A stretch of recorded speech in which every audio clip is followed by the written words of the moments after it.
Hello. Today I'll be checking out a new song from Tony Iommi called World Alone. Now, I have the utmost respect for Tony Iommi and what he's created, which is metal. Now, I know there's always been a debate about Led Zeppelin and Black Sabbath, who started metal. I'm firmly on the Black Sabbath side.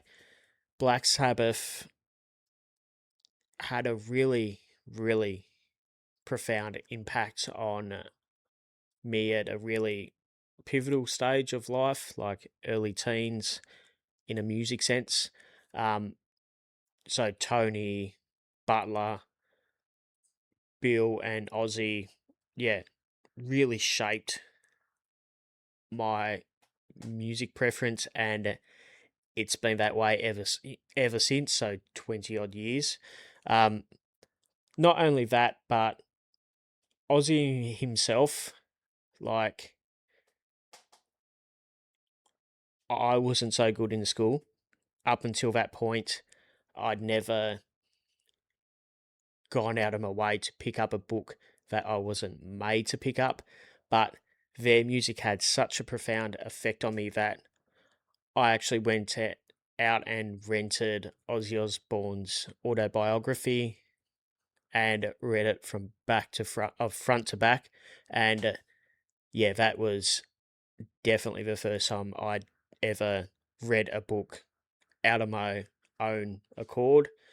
Not only that, but even down to like an art exam was on one of Ozzy Osbourne's tattoos on his chest, which I later got tattooed on me.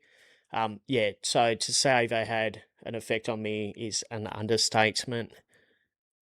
Yeah, they have certainly cemented their place in history a long time ago, and they're still seeing the effects of what they created a long time ago today. You only had to see that with Back to the Beginning concert last year, like all the biggest names in metal.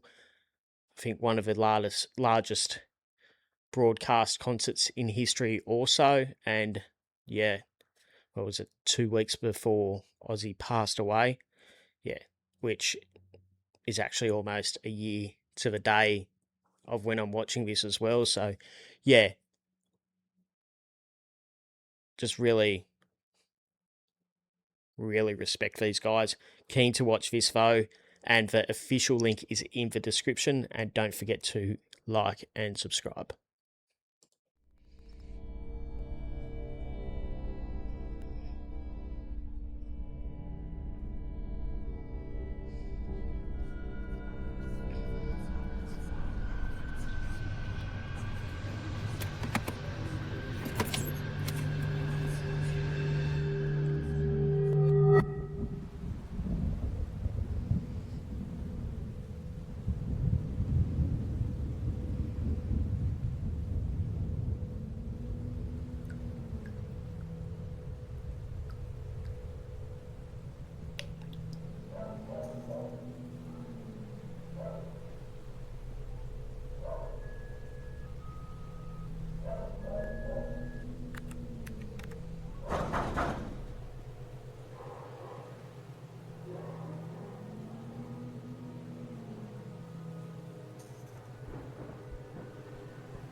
Yeah, it just takes you back.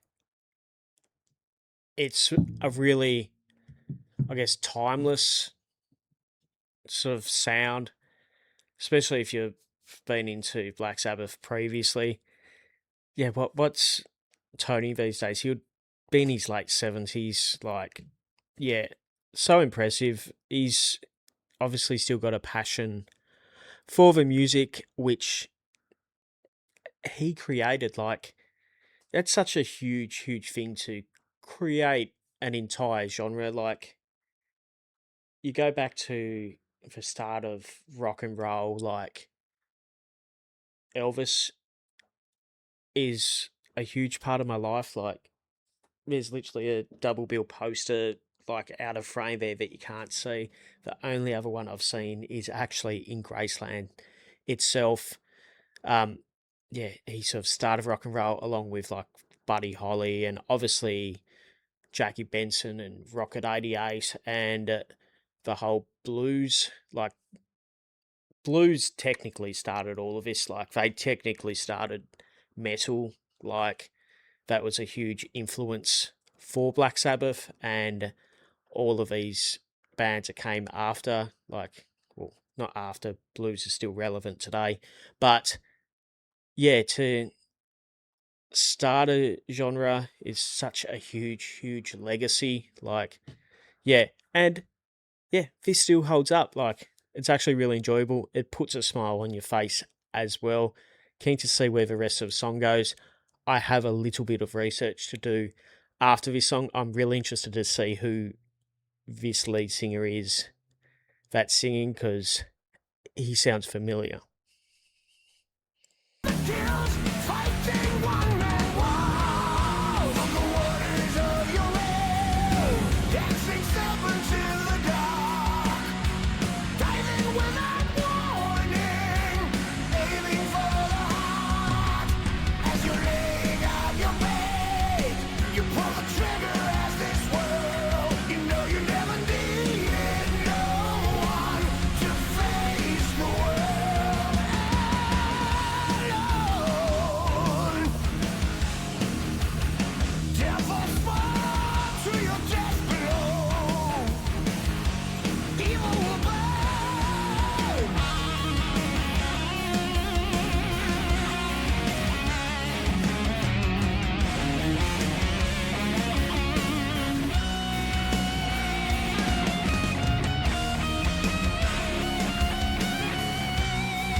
Yeah, I think we all just ascended into the gods after that guitar solo.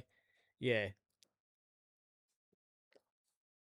yeah, yeah. He's a legend. Like, you can't help but to love this. This is an extremely biased reaction, but yeah, you can't be negative towards it. It's just, yeah, he means so much to all of us. They all mean so much to all of us. They're all a huge part of our lives. They, I don't know if they know that, but they are. But yeah, let's see where this goes.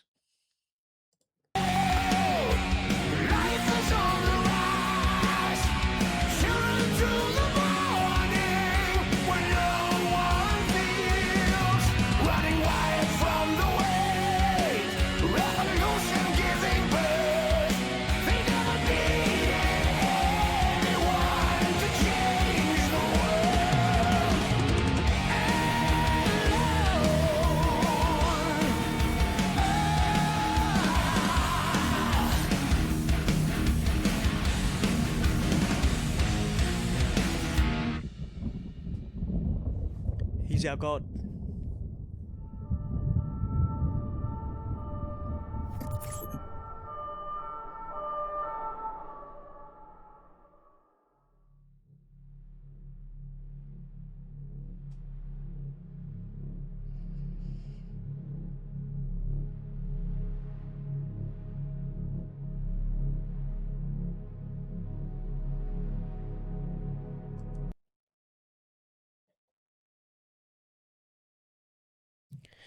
Yeah, so I've seen it there, but I'm also doing a bit of AI. Lead singer is Jorn Landi. He's a Norwegian heavy metal vocalist known for his work with Masterplan, Avanta Asia, and Arc. I personally don't know any of those bands. I never delved deep into sort of, I guess, um, black metal, some Norwegian metal. Never really got into it. I do like what I've heard from it, but yeah, he was a fantastic vocalist. Yeah, he had a really familiar voice for some reason. There might be a song of one of his that I do know. Just, yeah, as soon as I heard him, it's like, yeah, I've heard that somewhere. But back onto the song, yeah, you can't help but to applaud it. Like, he doesn't have to do this. Like, he's got a mountain of work which he can just rest on, but he's still got the drive in his late 70s to put out new music. And I could only imagine that would be a really daunting prospect, because for them, the internet in a music sense is a really new and foreign world where I don't know if I had to deal with as much criticism, or I guess an avenue of criticism from fans which had more potential to reach them than the internet like gives. Um, but yeah, if you're putting anything negative into this, yeah, you're probably a bit of a dickhead. Yeah, I can't help but to applaud. It was a really good song. Like, it held up on its own. It was like a time walk back to the 70s. Tony's guitar solo, fantastic. I thought it was really symbolic seeing him stand there, like, sort of, yeah, a god of metal sort of vibes. But yeah, this has been a really rambling reaction, but I have so many words for Tony and for whole Black Sabbath, Ozzy Osbourne crew. Like, yeah, they left a deep mark on me and really shaped my life, from teens onwards. Metal's been a part of my life every day since. It's a weird thing where I think it's fairly exclusive to metal, where your music genre of choice actually defines a big part of your personality also. Like, if you go out, you can spot a metalhead. Like, I don't know if there's another genre of music that really defines a person like metal does, which I think's really, really special and shows you the appreciation we have. But yeah, still rambling on. The official link is in the description, and don't forget to like and subscribe.